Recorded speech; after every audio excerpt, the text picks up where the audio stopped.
নাসিরনগরের মহিষবের গ্রামে মাটি কাটার বিরোধের অবসান। বৈধ কাগজপত্র প্রদর্শনের পর মিটল সব ভুল বোঝাবুঝি। ব্রাহ্মণবাড়িয়ার নাসিরনগর উপজেলার মহিষবের গ্রামে মাটি কাটাকে কেন্দ্র করে সৃষ্ট বিরোধ গ্রাম্য সালিশের মাধ্যমে সফলভাবে নিষ্পত্তি হয়েছে। স্থানীয় ওই বৈঠকে অভিযোগকারী হাবিব মিয়া পূর্বের অভিযোগ নিয়ে তার ভুল বোঝাবুঝির কথা অকপটে স্বীকার করেন। জানা গেছে, পানি উন্নয়ন বোর্ডের টেন্ডার প্রক্রিয়ার মাধ্যমে উপজেলা নির্বাহী কর্মকর্তার কার্যালয়ে উন্মুক্ত ডাকে অংশ নেন ফারুক খান। তিনি সরকারি রাজস্ব প্রদান করে নিয়ম মেনেই মাটি কাটার বৈধ অনুমতি লাভ করেন। গ্রাম্য সালিশে উপস্থিত গ্রামবাসীর সামনে ফারুক খান তার সকল বৈধ কাগজপত্র প্রদর্শন করেন।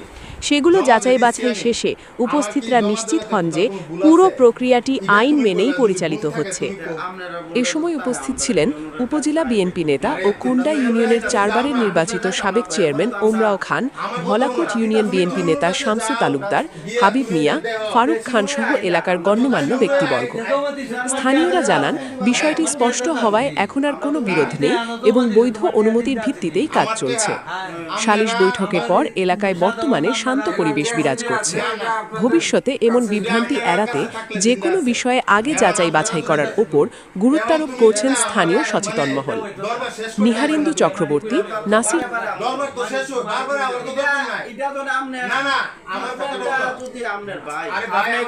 সমস্যা কি? আপনার তো আর কেউ মাইরা ভিডিও করতেছে না, আপনার কইলে সমস্যা কি?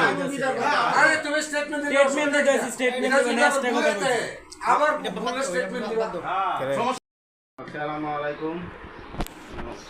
কুন্ডা সাকজারবারের চেয়ারম্যান সাহেব, আমরা মুইবেরের সাহেব সরকারের অভিজ্ঞতে আজকে আমরা কুন্ডা আয়া কাগজ পাইলাম।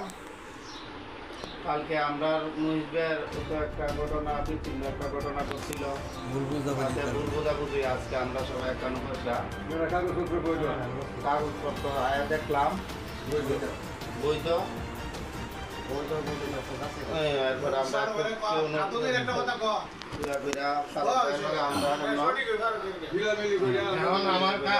আমি যে টেন্ডারটা নিচ্ছি এটা বৈধ কিনা ভাই? এটা বৈধ নেই। আমি আনছি এটা ইউনো অফিস থেকে, পানি উন্নয়ন বোর্ডে ইউনো এসিলেনের উপস্থিতিতে এটা ডাকের মাধ্যমে, খোলা ডাকের মাধ্যমে এটা আমার কাছে বিক্রি করছে। আমি এটা নিচ্ছি, নেওয়ার পরে হয়তো পানির তলে গেছে, আমি মাটিটা তখন আমি নিতে পারছি না।